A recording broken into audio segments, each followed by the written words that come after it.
I get into arguably the most competitive program in the Ivy League. With an acceptance rate of less than 3% and a class size of only around 50, I somehow made it into the M&T program at the University of Pennsylvania. And while there was definitely some luck involved, there were a lot of things that I did in high school which helped me get in. So in the next few minutes, I'll be explaining every single part of my whole application in a 5-step process, as well as including throughout the whole video my advice for what you should be doing if you want to get into M&T or any other elite college. Here are the 5 parts that I'm going to be going over. First, I'll be going over my stats. Second, my extracurriculars and my awards. Then my essays. Fourth, I'll go over my teacher recommendations. And finally, I'll summarize everything and give you my overall tips. So let's just jump right into it. So first off, let's talk about my stats. Starting off with probably the most important part, my GPA.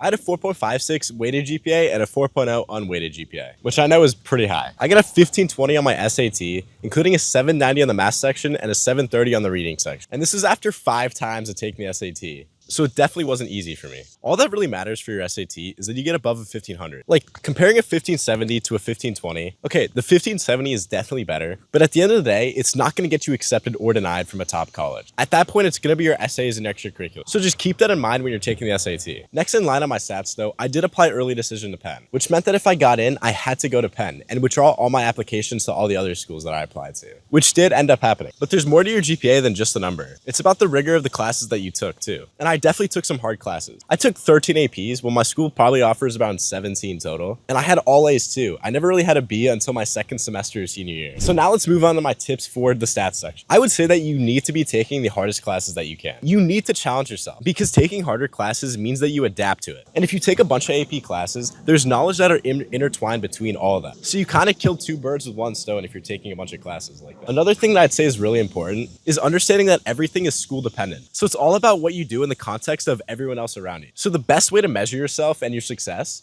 is by comparing yourself to the other people in your school. For example, if your school only offers 5 APs and you take all 5, that's just as good as taking like 15 APs at a school that offers like 25. And that's it for stats. Let's move on to extracurriculars. All right, let's go ahead and talk about these, my extracurriculars. So you can kind of see the list of everything and you might be questioning like, what are these 3 things, right? Like what is Navarro, what is Delilah, what is Scholar AI? And so basically these 3 things were all startups that I created, which all serve different purposes, but they all have the same kind of essence and same kind of idea, right? Navarro is a startup which I created, which basically taught middle schoolers and high schoolers and students how to create their own AI websites. And we helped over like 700 students and we got featured in the news. Delilah was kind of the same idea. It was an AI academic assistant, which helps students, write better and do some other stuff. But that one was more focused on, actually making money and making a profit. And that one had over like 50,000 users and we made a bunch of money. Scholar AI was like another project that I made. And that one was an AI note generator for students to generate notes and stuff that they needed on.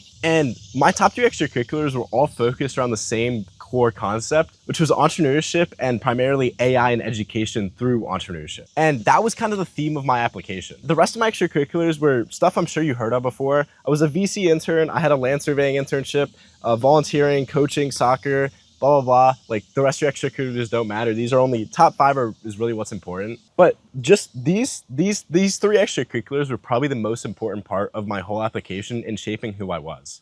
I'm going to put that down for a second, but I really just want to talk more about how M&T is a dual degree program in Wharton and engineering. And so my extracurriculars demonstrated that I had both the engineering/business skills and the computer science skills, and that I was actually able to make a difference in my community through those skills. And in doing so, I was able to show M&T that I could take advantage of their program and that they would also benefit by having me because I would be able to create these things. And so I'd say that the most important part of your extracurriculars is shaping who you are as a person and demonstrating your interests and your passions through stuff like that. So while it really doesn't matter what you would do specifically, you still need to convey the same kind of purpose. The purpose of, showing your passions and showing how you are unique as an applicant. And your extracurriculars are really the core of your essays, which I'll move on to now. So let's talk about my essays. So Penn had 5 supplemental essays, 2 M&T specific ones, and 3 overall for just Penn. And I also had a Common App essay, which I submitted. Each one of these essays demonstrated a different part of who I was and my personality. And they all kind of came together to paint a lens and describe to the admissions officer,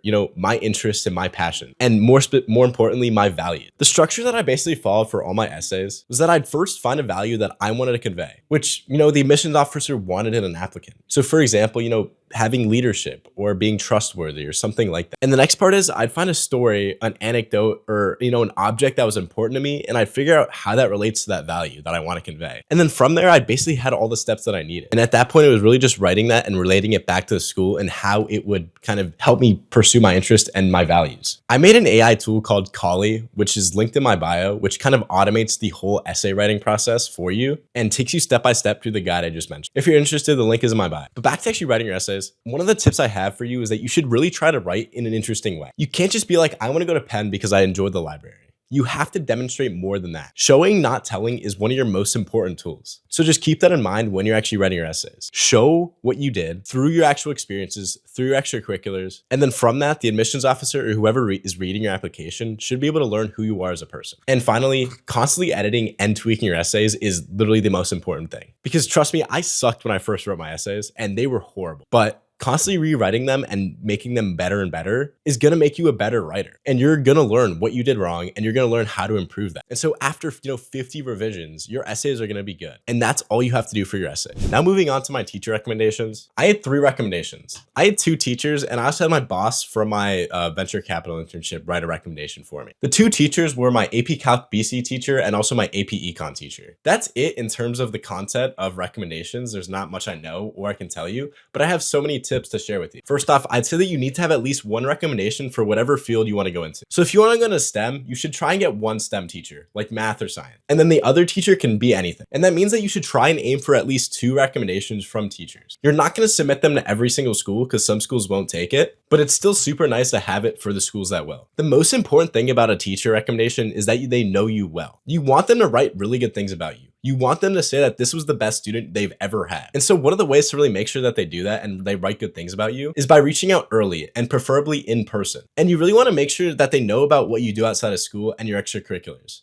so that they can write about that in your recommendation. And finding a recommendation from someone who's not a teacher can also be a really good thing for you. They can kind of attest to your skills that are less outside the classroom and more like, job focused or anything like that. But at the end of the day, teacher recommendations are not that important as compared to your essays, your extracurriculars, and your stats. But that still doesn't mean that they don't help or have the chance to really ruin your application if you just don't care about it. But now let's move on to the 5th part of this whole thing, my overall tips and just a summary of everything I've talked about. Kind of just going over everything, it all really starts with your stats. You need to make sure that you try and be at least top 5 to 10% of your school. You want to take the hardest classes offered to you, and you want to perform well in them. You should be aiming to get at least a 1500 on your SAT. Now, extracurriculars. Just make sure that your extracurriculars are unique and demonstrate that you have a passion. You need to tell a story about who you are as a person in all of your essays.